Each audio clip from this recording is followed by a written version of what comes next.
열매를 맺으라 라는 제목으로 우리가 이 시간 함께 은혜를 나누고자 합니다. 여러분, 나무는 그 나무 그 자체만으로도 아름답습니다. 잎이 무성한 나무를 바라보는 것만으로도 마음이 평안해지는 것을 느끼게 되지요.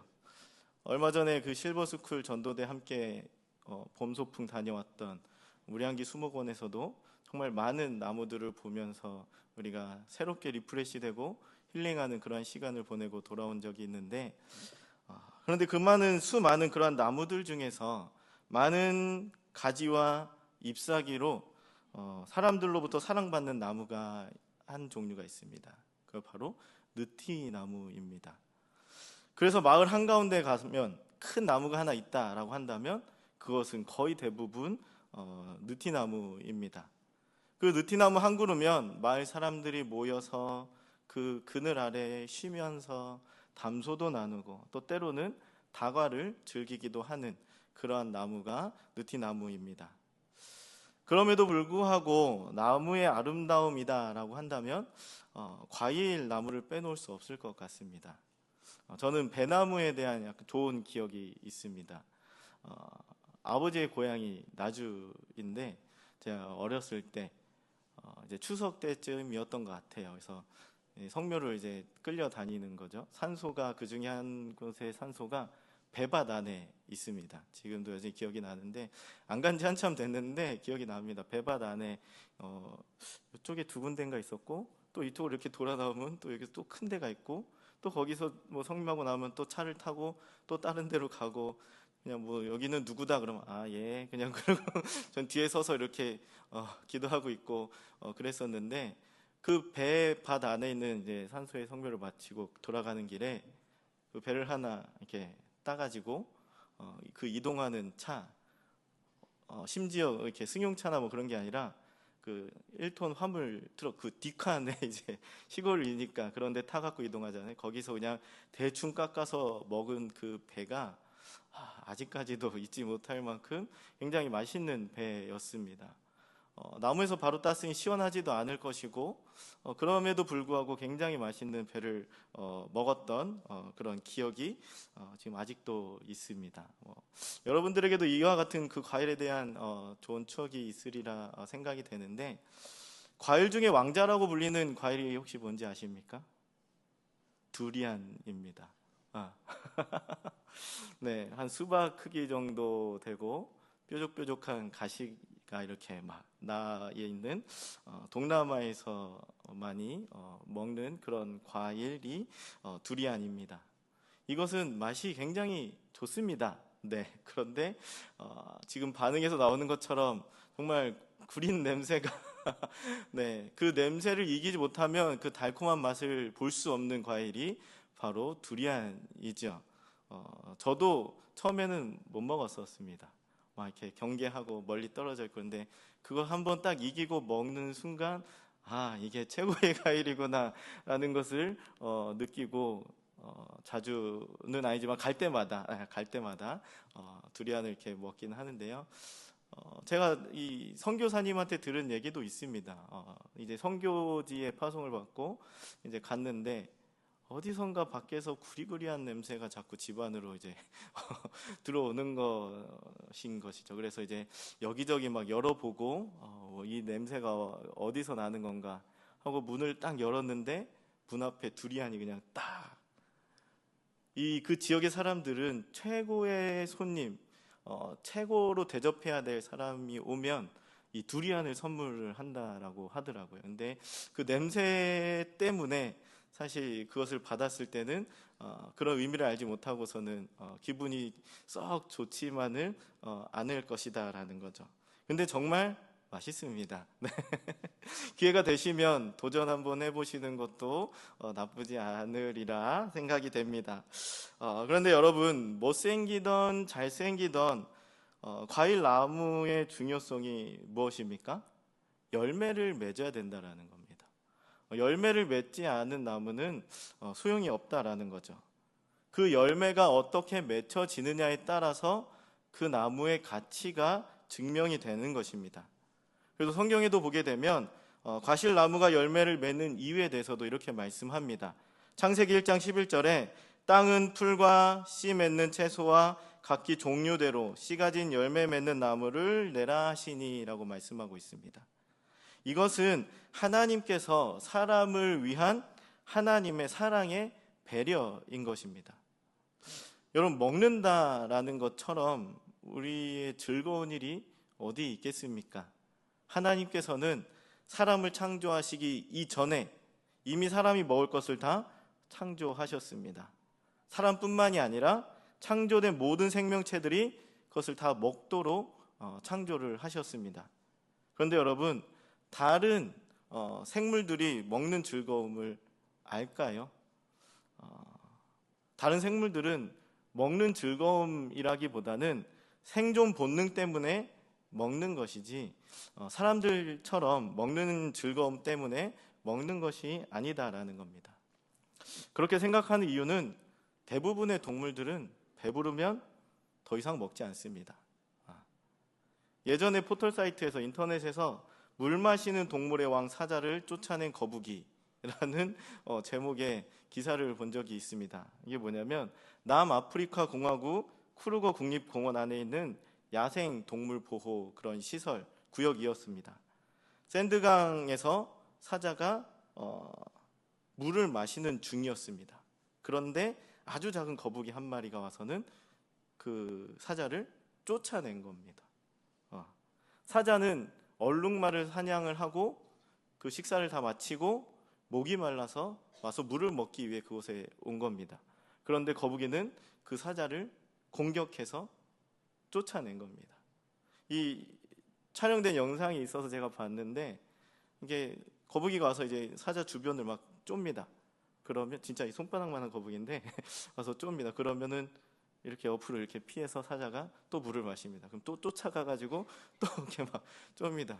그 결국에는 사자는 에이 하고 이제 가버리는 그런 건데, 이 기사 말미에 보게 되면 거북이가 사자를 이렇게 공격을 했다라기보다는 그 사자 여기 묻어 있는 피에 관심이 더 보여서 그것 때문에 이제 그렇게 했다라는 것인데, 중요한 포인트는 뭐냐면 사자가 요만한 손바닥만한 거북이를 물었어도 충분히 물을 수 있는 그러한 상황인데 전혀 공격도 안 하고 방어도 안 하고 그냥 그 자리를 피했다라는 것이죠.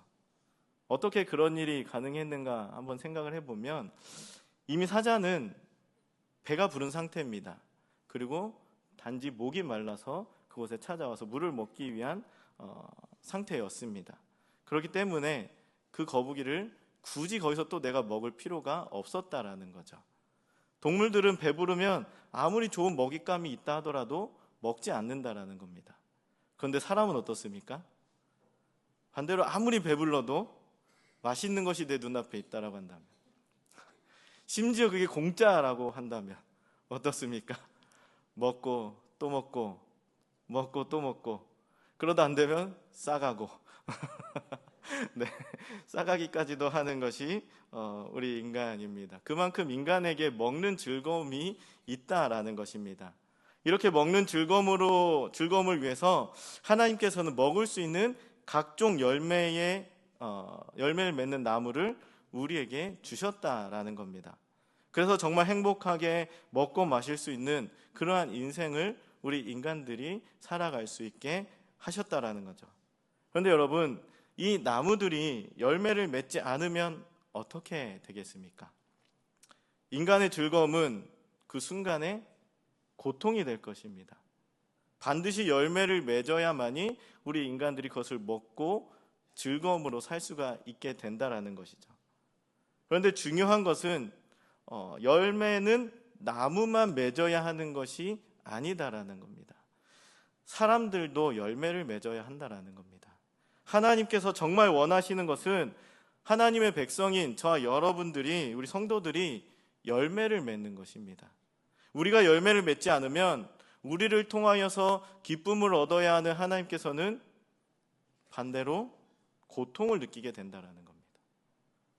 열매가 보기에 너무 예쁘고 화려하고 한 입을 베어 물었는데 그 맛이 쓰고 고약한 냄새가 나는 두리안 같은 존재라고 한다면 어떻겠습니까?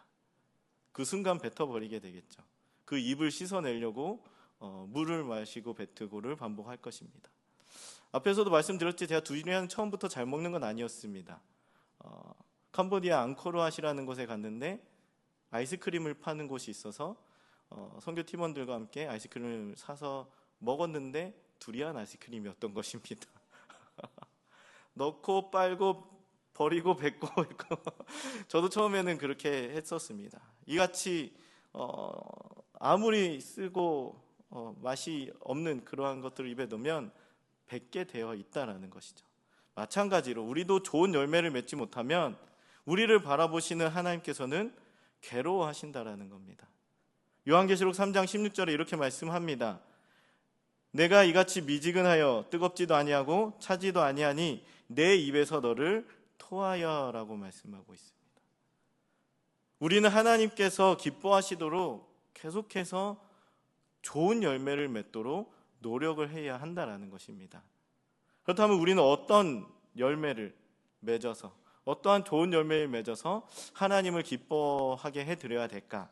그 첫 번째가 첫 열매로 기쁘게 해드려야 한다는 겁니다. 첫 열매는 어떠한 것의 첫 결과, 소산물을 의미하는 것인데 히브리어로 레시트라는 단어입니다. 머리라는 뜻을 가지고 있는 단어입니다. 첫 부분, 출발점 혹은 시초, 창세기 1장 1절에 쓰였던 단어입니다. 가장 좋은 것을 의미하는 단어로 성경에서는 사용되고 있습니다. 어떤 것이든 첫 열매는 가장 귀한 것이다라는 것을 의미하는 것이죠. 그래서 잠언 3장 9절에 이렇게 말씀합니다. 내 재물과 내 소산물의 처음 익은 열매로 여호와를 공경하라 라고 말씀합니다. 또한 출애굽기 22장, 29장, 레위기 23장을 보게 되면 소산물의 처음 익은 열매를 하나님께 드려야 된다라는 그 헌물에 대한 규례를, 율법을 잘 말씀해주고 있다라는 것이죠. 여러분, 첫 열매는 모든 소산물에 대한 최고를 의미하는 것입니다. 따라서 그 소산물의 첫 열매를 하나님께 드린다라고 하는 것은 모든 소산물의 긍정적인 소유자가, 궁극적인 소유자가 하나님이시다. 내 첫 좋은 열매의 궁극적인 소유자는 하나님이시다라는 것을 나타내는 것이고, 그뿐만 아니라 그 소산물은 하나님의 뜻대로 사용하겠다라고 하는 신앙 고백이기도 한 것입니다. 따라서 첫 열매를 드린다라는 것은 내 인생에서 가장 귀한 것을 열매로 하나님께 드린다라는 것을 기억하시기를 바랍니다. 그렇다면 우리는 어떠한 열매를 맺어야 하겠습니까? 바로 성령의 열매를 맺어야 한다는 겁니다. 갈라디아서 5장 22절과 23절의 말씀을 보게 되면 성령의 열매에 대해서 말씀하고 있습니다. 오직 성령의 열매는 사랑과 희락과 화평과 오래 참음과 자비와 양선과 충성과 온유와 절제니 이 같은 것을 금지할 법이 없느니라 라고 말씀합니다. 성령의 열매는 성도라고 한다면 누구라도, 어느 누구라도 맺어야 하는 것입니다. 왜냐하면 이것이 구원받은 자의 증거이기 때문입니다. 또한 이것으로 성령님께서 내 안에 거하고 계신다라는 것을 알 수 있는 것이기 때문인 것입니다. 그만큼 성령의 열매는 중요한 것이기 때문에 우리는 그것을 열매로 맺어야 하는 것이죠. 그렇다고 해서 이 9가지 성령의 열매를 다 맺을 수 있느냐? 우리는 그럴 수 없는 존재들입니다. 우리는 너무나도 부족하고 연약하고 나약한 그러한 죄인인 인간들이기에 이 9가지를 다 맺을 수는 없지만 한 가지라도, 이 9가지 중에 한 가지라도 우리가 제대로 이 성령의 열매를 맺어야 한다라는 것이죠. 그 이유는 성령님께서 내 안에 거하고 계신다라는 증거가 이 성령의 열매이기 때문인 것이죠. 그렇기 때문에 성령의 열매를 많이 맺어서 하나님을 기쁘게 해드리는 저 여러분들 되기를 간절히 소망합니다. 열매를 맺는 방법 또한 알아야겠죠. 그래야 우리가 열매를 맺을 수 있습니다. 그 첫 번째가 예수 그리스도 안에 있어야 열매를 맺을 수 있다라는 것입니다. 오늘 본문 5절을 보니까 나는 포도나무요 너희는 가지라 그가 내 안에 내가 그 안에 거하면 사람이 열매를 많이 맺나니 나를 떠나서는 너희가 아무것도 할 수 없음이라 라고 말씀합니다. 거하면이라는 말은 머물다라는 뜻입니다. 이미 있는 그 자리에 머물러 있어야 된다라는 뜻입니다. 다시 말해서 그리스도께서 사람들을 택하여서 은혜를 주신 그 자리를 떠나지 말고 그 자리에 머물러 있어야 한다라는 것입니다. 그 자리가 어디입니까? 교회입니다. 교회를 떠나지 말아야 한다라는 것이죠. 그런데 중요한 한 가지는 성도는 그리스도를 믿으려고 스스로 찾아가는 자가 아니다라는 겁니다. 이미 하나님의 은혜로 말미암아 그리스도 안에 인도된 자가 성도인 것입니다. 그러기에 거기에 머물러서 순종하게 되면 하나님 안에 예수 그리스도 안에 머물면서 순종하게 되면 반드시 열매가 맺어질 수 있다라는 것이죠. 그리스도 안에 들어오는 것은 우리 인간의 힘으로 할 수 있는 것이 아닙니다. 우리의 구원은 하나님께서 다 이루어 놓으셨고 우리는 그저 그것에 순종할 뿐인 것입니다. 오늘 본문 7절 말씀대로 순종하면 되는 것입니다. 내가 너희 안에 거하고 내 말이 너희 안에 거하면 이대로 순종하면 된다라는 것입니다. 무엇이든지 원하는 것을 이루어 주시겠다라고 말씀합니다. 여기서 그리스도 안에 있는 자는 이어지는 말대로 그리스도 안에 있는 자는 누구든지 그리스도의 말씀을 그 속에 가진 자다라고 이야기하는 것입니다. 내 말이 너희 안에 거하면 이라는 말씀은 주님의 말씀이 그들의 마음을 점령했다. 하나님의 말씀이 나의 마음을 점령했다라는 것을 이야기하는 것이고 또 주님의 말씀을 사랑하며 그 권위를 높이는 것을 의미한다라는 겁니다. 그렇게 주님의 말씀을 지키는 자에게는 하나님께서 함께 하신다라고 말씀해주고 있는 것입니다. 성령님께서도 그런 성도의 의지를 발동시켜서 주님의 뜻대로만 기도하게 하시고 또 그의 삶을 하나님의 말씀대로 살아갈 수 있도록 인도해 주신다라는 겁니다. 그리고 하나님의 영광만을 위해서 기도하게 하시고 그러니 그런 자들의 기도를 들으셨을 때 응답을 해 주시지 않을 수가 없다라는 것입니다. 무엇이든 원하는 대로 구하라 라는 말씀이 있습니다. 이 말씀이 하나님의 뜻대로 기도하는 것과 어긋나는 말씀이 아니다라는 겁니다. 우리가 상반절에서 이미 주님과 연합한 성도의 생활이 기도의 응답의 조건이 된다라는 것을 살펴봤습니다. 성도가 주님과 연합되었을 때 그 기도는 곧 하나님의 뜻대로 구하는 기도가 맞다라는 것입니다. 하나님의 뜻대로 구하는 모든 것, 무엇이든지 반드시 응답된다라는 진리의 말씀을 우리에게 알려주고 있다라는 것이죠. 요한일서 5장 14절의 말씀에도 보게 되면 그를 향하여 우리가 가진 바 담대한 것이 이것이니 그의 뜻대로 무엇을 구하면이라고 말씀하고 있습니다. 그리스도 안에 있으면서 그리스도의 뜻대로 구하게 되어 있다라는 겁니다. 그런데 그리스도 밖에 있으면 자신의 기도가 하나님의 뜻에 합당한 기도가 아니라 내 뜻에 합당한 기도가 된다라는 거죠. 그것이 하나님의 뜻이다라고 착각하는 사람들이 된다라는 겁니다. 그런 사람들이 누굽니까? 바리새인들입니다. 그 반대로 세리들은 자신들은 그리스도 안에 있는 것을 몰랐습니다. 누가복음 18장 13절에 보게 되면 세리는 멀리 서서 감히 눈을 들어 하늘을 우러러 보지도 못하고 다만 가슴을 치며 하나님이여 불쌍히 여기옵소서 나는 죄인이로소이다 라고 했습니다. 하나님의 뜻에 합한 세리의 기도는 하나님께서 그들을 의롭다 여겨주셨습니다.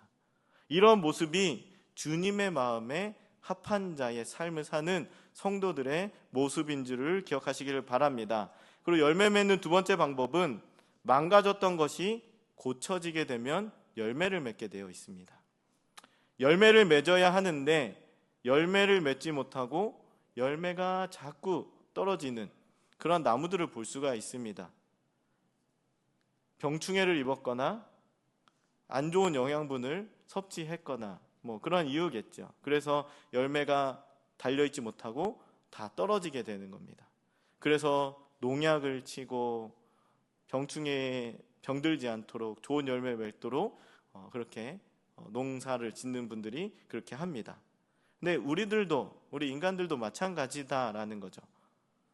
조상들의 죄가 되었던, 아니면 내가 지은 죄가 되었던, 아니면 또한 상처로 인해서 우리의 심령이 파괴가 되어 있던, 어떻게 되던 열매를 맺지 못하는 상태입니다. 이러면 사람도 치유가 필요하고 회복이 필요한 것입니다. 그 방법이 뭐냐면 디모데전서 4장 5절의 말씀에 말씀과 기도로 거룩하여짐이라 라고 말씀하고 있습니다. 거룩해지기 위해서는 말씀으로 치료받아야 되고 기도로 깨끗함을 받아야 한다라고 말씀하고 있는 것입니다.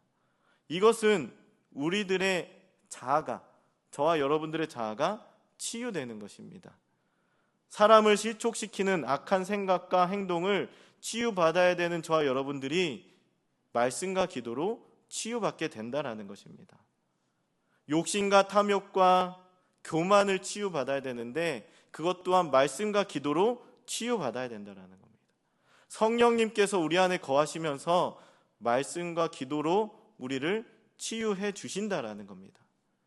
태초에 하나님께서 사람을 지으셨던 모습으로, 하나님의 형상의 모습으로 회복되어질 수 있도록 치유의 역사가 우리한테 나타나게 된다라는 것이죠. 그때에 우리는 아주 좋은 열매를 맺을 수 있게 된다라는 것입니다. 그리고 세 번째로 열매 맺는 방법은 돌봐주면 열매를 맺는다라는 겁니다. 누가복음 13장을 보게 되면 포도원에 심겨진 무화과 나무에 열매가 없었습니다.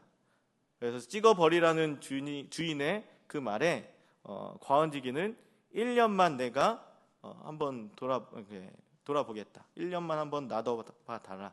내가 열심히 가꿔보겠다 라고 이야기를 했습니다. 여러분, 잘 돌보는데 열매 맺지 못하는 나무가 있을까요? 그렇지 않습니다. 잘 돌보면 열매를 맺게 되어 있습니다. 제가 지난 사역지에 1층 쉼터 카페에 귤나무가 하나 있었습니다. 근데 사원님이 정말 지극정성으로 물을 주고 햇빛을 보이고 추울 땐 또 안에 넣어놓고 뭐 이렇게 계속 가꾸다 보면 귤이 열립니다. 정말 귤이 막 열립니다. 근데 그 귤나무가 하나였었는데 한 해, 두 해 지날수록 나무가 점점 늘어나고 귤은 더욱더 많이 열매를 맺는 것을 제가 본 적이 있습니다. 이렇듯 가꾸고 관리하면 열매를 맺게 되어 있는데 우리 사람들도 마찬가지다라는 겁니다. 세상의 환경 때문에 또 질병 때문에 열매를 맺지 못하는 경우가 너무나도 많이 있는데 그런 사람들을 돌봐주면 열매를 맺게 되어 있다라는 것입니다. 우리 아이가 달라졌어요 라는 프로그램 잘 아시죠? 거기를 보게 되면 성격이 정말 모난 친구들이 많이 나오고요. ADHD 때문에 정말 정신사나운 그런 아이들이 나오는 것을 볼 수가 있습니다. 이런 아이도 정말 지극정성으로 공감해주고 돌봐주고 안아주고 하면 변경되는, 회복되는 그런 모습을 우리는 TV 프로그램을 통해서 보아왔습니다. 사람은 누구라도 이렇게 돌봐줘야 한다라는 겁니다. 돌봐주지 않으면 결코 좋은 열매를 맺을 수가 없다라는 것이죠. 나 자신도 마찬가지입니다. 정상적으로 자랐다 하더라도 스스로를 돌보지 않으면, 나 자신 스스로를 돌보지 않으면 열매를 맺어도 그것이 좋은 열매가 될 수 없다라는 것입니다. 그렇기 때문에 우리는 나 자신도 돌보고 우리 주변의 믿음의 동역자들의 삶도 돌볼 줄 아는 믿음의 동역자들이 되기를 간절히 소망합니다. 그런데 문제는 스스로 돌아보아도 고쳐지지 않는 것이 문제이죠. 그래서 우리 자신을 돌아보며 성령님을 의지해야 되는 겁니다. 그리고 기도해야 하는 것입니다. 그러면 성령님께서 우리 안에 내주하여 주시면서 우리를 돌보시고 우리를 치유해 주신다라는 겁니다. 오늘 본문 7절에도 너희가 내 안에 거하고 내 말이 너희 안에 거하면 무엇이든지 원하는 대로 구하라. 그리하면 이루리라 라고 말씀합니다. 그리스도 안에 거하는 것이 자신을 돌보는 것이고, 다른 어떠한 노력으로도 열매 맺지 못하지만 예수 그리스도 안에 거하면 열매를 맺게 된다라는 것입니다. 시편 1편 3절에도 이렇게 말씀합니다. 그는 시냇가에 심은 나무가 철 따라 열매를 맺으며 그 잎사귀가 마르지 아니함 같으니 그가 하는 모든 일이 다 형통하리로다 라고 말씀합니다. 시냇가는 하나님을 의미하는 것이겠죠. 주 안에 거하면 철 따라 열매 맺게 된다라고 말씀하고 있습니다. 우리가 하나님 안에 거하면, 하나님 곁에 있으면 철을 따라 열매 맺게 되는 것입니다. 그것이 우리의 삶의 형통함으로 나타나게 된다라는 것을 기억하시기를 바랍니다. 그리고 마지막으로 네 번째는 성령을 따라 살면 열매를 맺게 되어 있다라는 것입니다. 성령의 열매는 성령에 따라서 열매가 맺어지는 것이 당연합니다. 우리가 앞서 살펴봤던 것처럼 갈라디아서 5장 25절 이어지는 이 말씀 25절의 말씀을 보면 성령으로 살면 또한 성령으로 행할지니라 라고 말씀합니다. 성령으로 살면 성령으로 행할지리라. 성령으로 사는 삶은 성령님의 역사하심으로 신자를 중생하게 만들고 성도들을 거룩하게 만드는 것입니다. 그래서 성령으로 행할지니라고 이야기하는 것이죠.